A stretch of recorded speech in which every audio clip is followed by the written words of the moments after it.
నమస్తే ఎందరో మహానుభావులు యూట్యూబ్ ఛానల్ స్వాగతం సుస్వాగతం। మరి ఈ రోజు అతి పురాతనమైన శ్రీ లక్ష్మీ చెన్నకేశ్వర స్వామి ఆలయంలో మరి గాతుల సత్యయ్య గారు వారి ధర్మపత్ని భారతమ్మ గారు మరి ఈ రోజు లక్ష్మీ చెన్నకేశ్వర స్వామికి ఉడిబియ్యం పోయడం జరిగింది।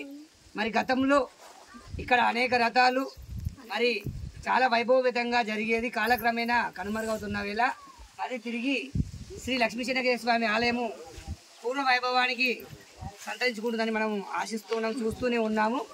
మరి ఇక్కడ ప్రతి ఏటా ముక్కోటి ఏకాదశి, అదేవిధంగా అప్పుడప్పుడు భక్తులు కూడా ఇక్కడ ప్రతిరోజు కూడా రావడం జరుగుతూ ఉంది।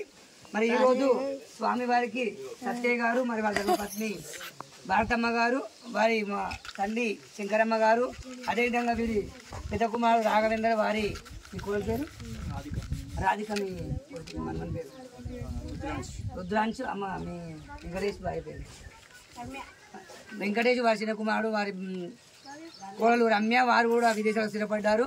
మరి ఉన్నత కుటుంబంలో పుట్టకపోయినా దాన ధర్మాలు చేయడంలో, అనేక పూజా కార్యక్రమాలు పాలు పంచుకోవడంలో, మరి ఎక్కడైనా ఆధ్యాత్మిక కార్యక్రమాలు జరిగితే కూడా వారి వంతు సేవ కార్యక్రమాలు చేస్తూ మరి ముందు కొనసాగుతున్నారు కనుక వారికి శ్రీ లక్ష్మీ చెన్నకేశ్వర స్వామి ఆశీస్సులు, అదేవిధంగా మరి ఈ సూర్య భగవాన్ ఆశీస్సులు, అందరి ఆశీస్సులు కూడా కలగాలని, ఇలాగే వీరు అనేక ఆధ్యాత్మిక కార్యక్రమాలు కూడా చేయాలని ఎక్కడ చూసినా మరి వారికి తోచిన విధంగా భగవంతుడు వారికి సంకల్పం చేస్తే మరి వారు కూడా అనేక విధాలుగా మరి భక్తులకు కూడా అనేక దాన ధర్మాలు కూడా చేయడానికి వీలుంటుంది కనుక వారికి మరి లక్ష్మీ చెన్నకేశ్వర ఆశీస్సులు సంపూర్ణంగా కలగాలని మనసా వాచ మరి ఎలాంటి కల్మషం లేకుండా భగవంతుణ్ణి కోరుకోవడం జరుగుతుంది।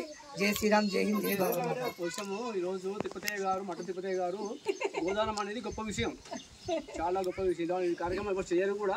మా ఊళ్ళో చంద్రదానం గ్రామంలో ఫస్ట్ టైం కావడం, గోదానం అయ్యవారికి దానం చేయడం, అదే మంచి మంచి కార్యక్రమాలు చేసి అందరూ మనకు అందరూ మంచిగా ఉంటుంది, గ్రామానికి మంచిగా ఉంటుంది।